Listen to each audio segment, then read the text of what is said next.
Hi guys, it's Tamara. Welcome back to my channel. Thank you so much for coming back to visit me on my channel. Today we're going to talk about one interesting topic that someone suggested. Actually, it was about 5 people that suggested that I do this video, and so I figured I would throw it in to our conversation on hallucinations and delusions.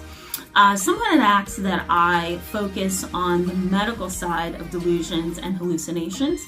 So I'm going to be mentioning today a condition that a lot of you have most likely not heard of. A lot of people either haven't heard about it or they heard about it and have gotten it mixed up. They think that it's a mental condition as opposed to a medical condition. So we're just going to jump into that. Thank you so much for those of you who are subscribed and have come back to my channel. And for those who are not, I encourage you to hit the subscribe button so that you can stick around with us. The benefits for you in today's video is that we're going to talk about PBA, and I'm sure that that's something you guys have either rarely hear of or haven't heard of at all. So we're going to just jump on into that, okay? So all this week I've been talking about delusions, and I also am going to post another video on hallucinations because that's something that a lot of you have asked me to cover as well, and it tends to go hand in hand with delusions. Delusions are false beliefs held to be true despite evidence to the contrary, whereas hallucinations tend to be sensory experiences. So experiences that have some impact on smell, on sight, on touch, that kind of thing, right? Visual and auditory, all of our senses have to do with hallucinations, but delusions are really fixed and concrete beliefs. So there's a condition known as pseudo-bulbar effect, PBA. And the whole idea behind PBA is that an individual has inappropriate emotional expression. Inappropriate emotional expression. I'm going to put that right over here for you. And that might include uncontrollable laughter. It might include uncontrollable crying. And the individual is triggered, but there's no real trigger sometimes.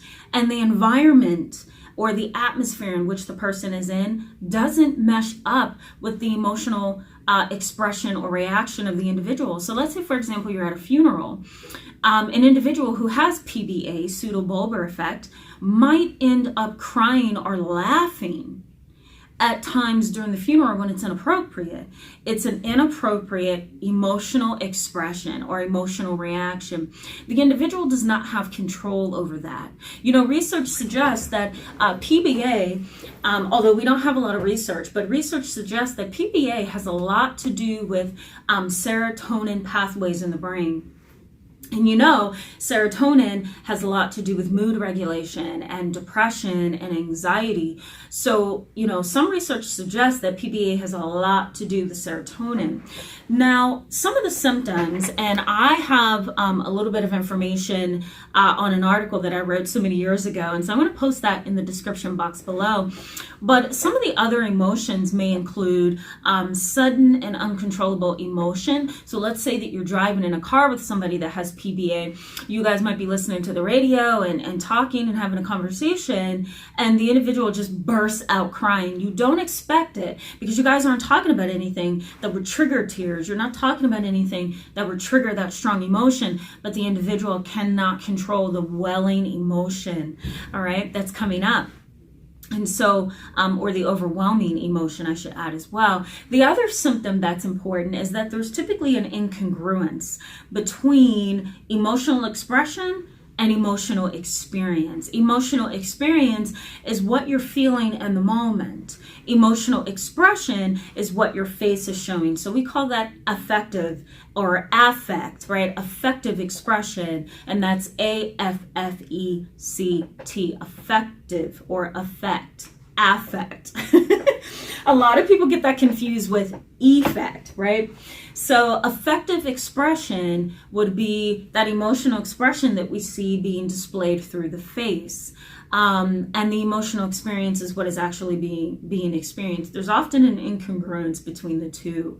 So whatever's going on in that environment has really little to no influence on that person's emotional expression, or experience, I should say. Now, PBA may occur in association with a neurological condition, or a psychological condition. So PBA is not a psychological condition, it's more of a medical condition. Some individuals who have had strokes, or individuals who have had traumatic brain injury, individuals who have brain tumors, that kind of stuff, they can experience PBA. And again, it's not a mental health condition, it's more of a medical reaction to an injury of some sort. There's also a disorder called amytrophic lateral sclerosis. Amytrophic lateral sclerosis. And the whole idea behind that is it's very similar to multiple sclerosis, and it affects a part of the brain that has a lot to do with emotional expression and emotional reaction. So PBA, again, is more of a medical condition, and it impacts psychological and neurological conditions. Now, there are also effects on social relationships, because the individual has these overwhelming emotions that get displayed inappropriately. They also tend to affect how the individual is being perceived by other people. You know, can you imagine being at a funeral and you just burst out laughing and you don't know why, and the people around you don't know why? So it can be very frightening, a kind of condition to live with and to deal with. My great-grandmother may have had some traces of PBA. She was about 90 years old when she died, maybe 92, and I was just a little girl. I had to be about 7 or 8. And she was literally my favorite grandmother, because she would sit and play with me, and she was a clean lady, and just, you know, loved to eat things that kids love to eat. She was just a great grandma, you know. And so she started going through not only delirium, but also some hallucinations. She would also have delusions. She believed that she did not live in her home. She believed that she lived up the street at somebody else's home. And one day, a neighbor, thank God for the neighbor, caught my great-grandmother going up the street to that house she believed she lived in with no shoes in the pouring rain. And it was terrifying for my family. I was a little girl, so I don't remember most of it, but I do remember the emotional reaction of my grandmother, my mother, and my brother. And it was pretty severe, you know. And so you know, I think she had some traces of PBA. She may have also been delusional at certain points as well. She definitely was delirious. And so all of these things can go together. You can have a mental illness like a delusional disorder. You can have PBA, and then you can also be delirious. You can have delirium, you can be delusional, and you can also have PBA. You know, you can have all three of those things. You can also have PBA and bipolar disorder. You can have PBA and psychosis. You can have a lot of different mental illnesses and medical conditions with PBA.